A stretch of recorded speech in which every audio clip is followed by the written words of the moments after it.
கர்த்தர் உங்கள் ஒவ்வொருவரையும் அவர் ஆசீர்வதிப்பாராக. இன்றைக்கு நாம் தியானிக்க இருக்கிற தேவ செய்தியின் தலைப்பு,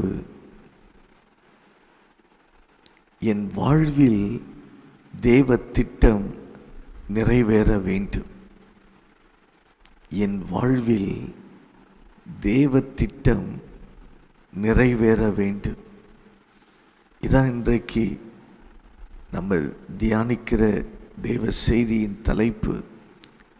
கர்த்தருடைய திட்டத்துக்காக தைரியமாய் தீர்மானிக்க வேண்டும். கர்த்தருடைய திட்டம் நிறைவேறுவதற்கு தைரியமாய் தீர்மானிக்க வேண்டும்.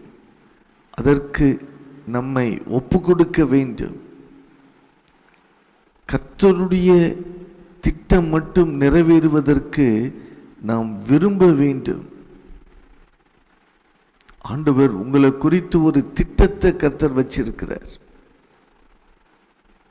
ஒரு நாளும் மாம்சத்தில் முடிவை எடுத்து விடக்கூடாது. எந்த ஒரு முடிவும் மாம்சத்தில் எடுத்து விடக்கூடாது. கர்த்தர் சொல்கிறார், இடுக்கமான வாசல் அது உன்னை குறித்து நான் வைத்திருக்கிற திட்டம். இடுக்கமான வாசல் தேவன் வைத்திருக்கிற திட்டம். இடுக்கமான வாசல் வழியாய் உட்பிரவேசியுங்கள் என்று ஆண்டவர் சொன்னார். கொஞ்சம் இடுக்கமான சூழ்நிலையாகத்தான் காணப்படும். எல்லாம் இடுக்கமான வாசலுக்குள்ள பிரவேசிக்கும் பொழுது எல்லாம் பிரியமாய் இருக்காது. நம்ம மைண்டுக்கு அது ரொம்ப பெருசா தெரியும். எப்படி நான் இடுக்கமான வாசலுக்குள்ள பிரவேசிக்க முடியும்? அதான் கர்த்தரிடம் நம்ம கேட்கணும். எந்த ஒரு காரியத்தை செய்தாலும் இது சரிதானா ஆண்டவரே, ஆண்டவர்கிட்ட நம்ம கேட்க வேண்டும். மோசே பார்வோனுடைய குமாரத்தியின் மகன் எண்ணப்படுவதை அவர் என்ன செய்கிறார்? வெறுக்கிறார். பார்வோனுடைய குமாரத்தின் மகன் எண்ணப்படுவது இச்சிக்கப்படத்தக்கதாக இருந்துச்சு. அது யாருக்கும் கிடைக்காத ஒரு வாய்ப்பு, யாருக்கும் கிடைக்காத ஒரு சிலாக்கியம். கர்த்தர் சொன்னார், இடுக்கமான வாசல்ல பிரவேசிக்கணும். இடுக்கமான வாசல், அதற்கு இன்னொரு அர்த்தம் கிராஸ் ஆகிறது. உன்னுடைய திட்டம் வேறு, என்னுடைய திட்டம் வேறு. அதான் கிராஸ் ஆகிறது. பூமியிலிருந்து வானங்கள் எல்லாம் எவ்வளவாய் உயர்ந்து இருக்கிறதோ அவ்வளவாய் என்னுடைய நினைவுகள் உன் நினைவை காட்டிலும் உயர்ந்து இருக்கிறது. அதை நம்ம மறந்துடக்கூடாது. ஆரம்பத்தில் தெரியாது. ஆரம்பத்தில் இடுக்கமான வாசலாகத்தான் தெரியும். இடுக்கத்துக்குள்ள போவது போல தான் இருக்கும். தேவ திட்டம், தேவ நோக்கத்தை நிறைவேற்றும் பொழுது நீங்க இடுக்கத்துக்குள்ள போகிறது போல தான் இருக்கும். ஈஸியா இருக்காது. இடுக்கமான தீர்மானங்கள் எடுப்பது அவ்வளவு ஈஸியும் கிடையாது. அப்போ கடினமான தீர்மானங்கள் எடுப்பது அவ்வளவு ஈஸி இல்லை. அதுதான் சிலுவை. சில நேரம் நீங்க எடுக்கக்கூடிய தீர்மானம் ஒரு கடினமான சூழ்நிலையா இருக்கும். அதான் சிலுவை, அதான் தேவ திட்டம். இந்த காலை நேரத்தில் தேவ திட்டத்திற்கு வரும்படி உங்கள் அத்தனை பேரையும் கர்த்தர் அழைக்கிறார். யாரோ ஒருவர் 2 பேர் அல்ல, இந்த வார்த்தையை கேட்டுக்கொண்டிருக்கிற அத்தனை பேரையும் தமது திட்டத்தை நிறைவேற்றும்படி கர்த்தர் அழைக்கிறார். மாம்ச எண்ணங்களுக்கு இடம் கொடுக்காதீங்க, மாம்ச விருப்பங்களுக்கு இடம் கொடுக்காதீங்க. அந்த மாம்ச எண்ணங்களை தூக்கி தூர எறியுங்கள். இந்த மாம்ச எண்ணம் உங்களை தேவ திட்டத்திற்கு தூரமாய் கொண்டு போய் விட்டுவிடும். தேவ திட்டம் நிறைவேறாதபடி செய்துவிடும். அப்புறம் நம்ம பின்னாடி உட்கார்ந்து அழுது கொண்டு இருக்கக்கூடிய சூழ்நிலை வந்துவிடும். அதனால மாம்சத்தின் எண்ணங்களுக்கு இடம் கொடுக்கக்கூடாது. என் வாழ்க்கையில் தேவ திட்டம் நிறைவேற வேண்டும் என்றால் மாம்சத்தில் ஒரு முடிவை எடுத்துவிடக் கூடாது. ஒரு நன்றாய் படித்த ஒரு நபர், அவருக்கு 10 மொழிகள் தெரியுமா? எபிரேயு, கிரேக்கு, அரபு, அரபிக், இப்படி 10 மொழிகள் சரளமாய் பேசக்கூடியவர். அவருக்கு கேம்பிரிட்ஜ் யூனிவர்சிட்டியில் சான்சலர் ஆக, தலைவராக பொறுப்பெடுக்க அவரை அழைத்தார்களாம். கேம்பிரிட்ஜ் யூனிவர்சிட்டி என்பது உலகத்தில் 2 யூனிவர்சிட்டி, பெரிய யூனிவர்சிட்டி. ஒன்று ஆக்ஸ்போர்ட், 2வது கேம்பிரிட்ஜ் யூனிவர்சிட்டி.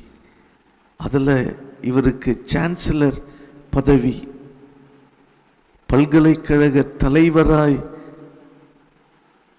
வேலை செய்யக்கூடிய அந்த பதவி அவருக்கு கிடைத்ததாம். அதே நேரத்தில் ஊழியத்திற்கும் அழைப்பு வந்தது. இதான் கிராஸ், இதான் சிலுவை. ஒரு பக்கம் உலகத்தில் ஒரு உயர் பதவி, இன்னொரு பக்கம் ஊழியத்திற்கான அழைப்பு வருகிறது. நீ என்ன செய்ய போகிறாய்? பயங்கரமான ஒரு குழப்பமான சூழ்நிலை. கடைசியில் அவர் முடிவெடுத்தாரா, நான் கர்த்தருடைய ஊழியத்தை செய்ய போகிறேன் அப்படின்னு முடிவெடுத்தாரா. உலக பதவி இதெல்லாம் தூக்கி எறிந்து விட்டு ஊழியத்திற்கு போனாராம்.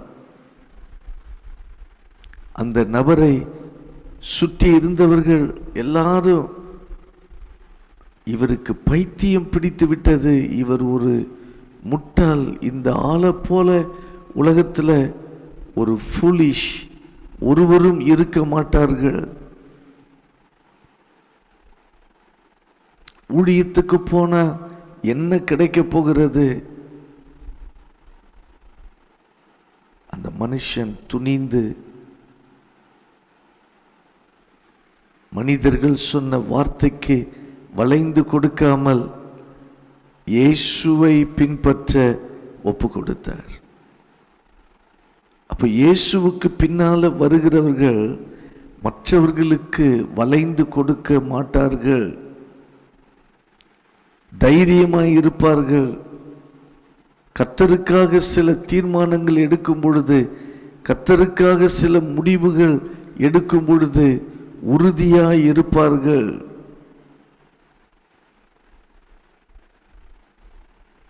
எவரும் எதை வேண்டுமென்றாலும் பேசலாம், கவலை இல்லை, யாரை பற்றியும் கவலை இல்லை.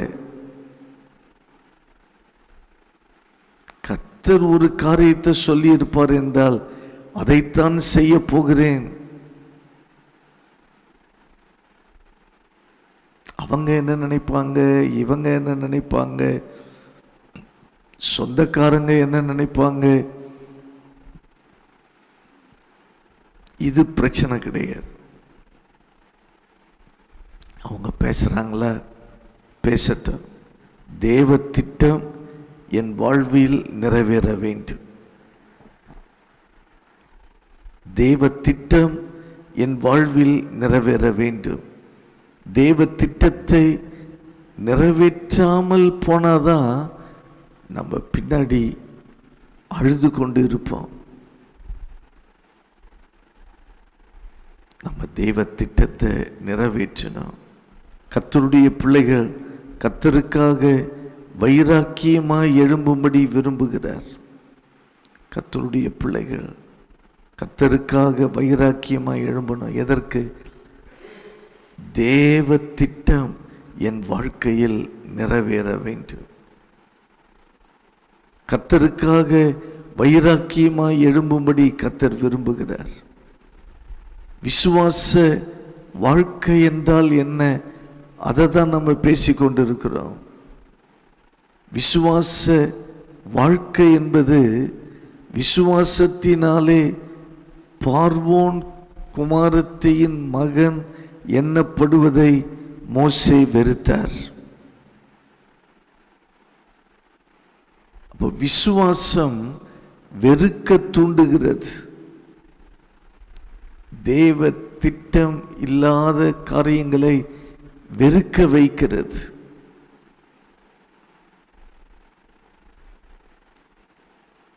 வெறுக்க வேண்டும். வெறுக்க வேண்டியவைகளை வெறுக்க வேண்டும். அவர் ஊழியத்திற்கு வந்தால்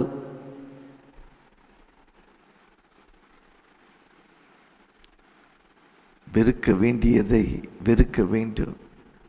அந்த குறிப்பிட்ட நபர் ஊழியத்திற்கு வந்த பிறகு பல லட்ச மக்களுக்கு ஆசீர்வாதமாய் அவர் மாறினார். ஏராளமான புஸ்தகங்களை எழுதினார். பல மொழிகளில் அவர் புஸ்தகங்கள் மொழிபெயர்க்கப்பட்டது. 40 வருஷம் கடந்த பின்பு அதே கேம்பிரிட்ஜ் யூனிவர்சிட்டியில் பிரசங்கம் பண்ண அவரை அழைத்தார்களாம்.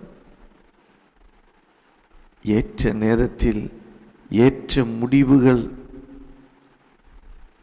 எடுக்க செய்தீரே, உமக்கு நன்றி என்று சொன்னாராம். பிரியமானவர்களே, தீர்மானங்கள் எடுக்கும் பொழுது மாம்சத்தின் எண்ணங்களை தூக்கி குப்பையில் போட வேண்டும். எனக்கு அது பிடிக்கிறது, இது பிடிக்கிறது, இந்த பேச்சே இருக்கக்கூடாது. எனக்கல்ல, அவருடைய திட்டம் என்ன, அவருடைய நோக்கம் என்ன, அவருடைய விருப்பம் என்ன, நம்ம விருப்பம் அல்ல, நம் மாம்சமான எண்ணங்கள் அல்ல. அவைகளை எல்லாம் குப்பையில் போட வேண்டும். இயேசுவின் நாமத்தினாலே அவருடைய விருப்பம் என்ன, நான் அவருக்காக வாழ்வேன். இன்னொரு வாழ்க்கை கொடுக்கப்பட போகிறது இல்லை. ஒரே ஒரு வாழ்க்கை தான். ரத்தம் சிந்தின ஆண்டவருக்காக மரிக்க வேண்டும். பின்னால நான் வருத்தப்படக்கூடாது. மாம்சத்தில் முடிவெடுத்து பின்னால வருத்தப்படக்கூடாது.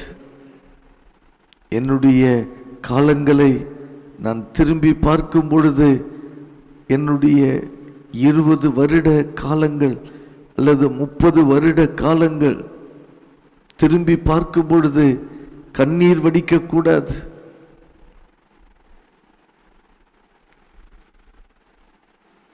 கர்த்தருடைய திட்டம் என் வாழ்க்கையில் நிறைவேறினது என்று அதை நினைத்து மகிழக்கூடிய சூழ்நிலை வர வேண்டும்.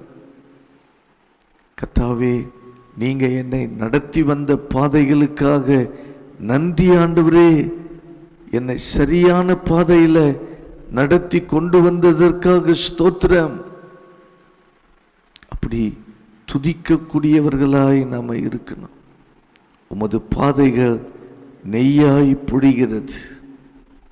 நான் உனக்கு போதித்து நீ நடக்க வேண்டிய வழியை உனக்கு காண்பித்து உன்மேல் என் கண்ணை வைத்து உனக்கு ஆலோசனை சொல்லுவேன். தேவ திட்டம் உங்க வாழ்க்கையில நடப்பதற்கு அவர் ஆலோசனைகளை கொடுக்கக்கூடியவராய் இருக்கிறார். கர்த்தர் நம்மை நடத்த ஆயத்தமாய் இருக்கிறார். கர்த்தர் நமக்கு போதிக்க ஆயத்தமாய் இருக்கிறார். அவர் திட்டத்தை வெளிப்படுத்த ஆயத்தமாய் இருக்கிறார். நாம தான் கேட்கணும், அவரிடம் கேட்க வேண்டும். என்னை நடத்தும் ஆண்டவரே, என்னை போதியும் ஆண்டவரே, என்னை உணர்த்தும் ஆண்டவரே, என்னை வழிகாட்டும் ஆண்டவரே, நான் என்ன செய்ய வேண்டும் என்று எனக்கு உணர்த்தும். மாம்சத்தில் முடிவெடுத்துடக்கூடாது. ஜெபிக்கணும், தேவனோடு உறவு கொள்ளணும். தேவன் வைத்திருக்கிற அந்த திட்டங்கள் பாதிக்கப்பட்டுடக்கூடாது. வாழ்க்கையில் தேவன் வைத்திருக்கிற அந்த திட்டங்கள் நிறைவேற வேண்டும். 2 விதமான சூழ்நிலைகள் வரும். ஒன்று மாம்சத்தில் தீர்மானம் எடுக்கிற சூழ்நிலை, இன்னொன்று கர்த்தருக்காக தீர்மானம் எடுக்கிற சூழ்நிலை.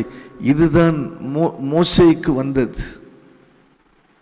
பார்வோனுடைய குமாரத்தியின் மகன் எண்ணப்படுவதை வெறுத்தார். தேவனுடைய திட்டம் நிறைவேறுவதற்கு தன்னை ஒப்பு கொடுத்தார். தேவ திட்டம் நிறைவேறினது. நம்ம மாம்சத்திலேயே வாழ்ந்து மாம்சத்திலேயே யோசித்து உலக பிரகாரமாகவே வாழ்ந்து ஓட்டத்தை முடிச்சிடக்கூடாது. என்னை குறித்து என்ன திட்டம் வச்சிருக்கிறீங்க? தெய்வ திட்டம் என் வாழ்க்கையில் நிறைவேற வேண்டும். அது நடக்கணும் ஆண்டவரே. அதைத்தான் நம்ம விரும்பணும்.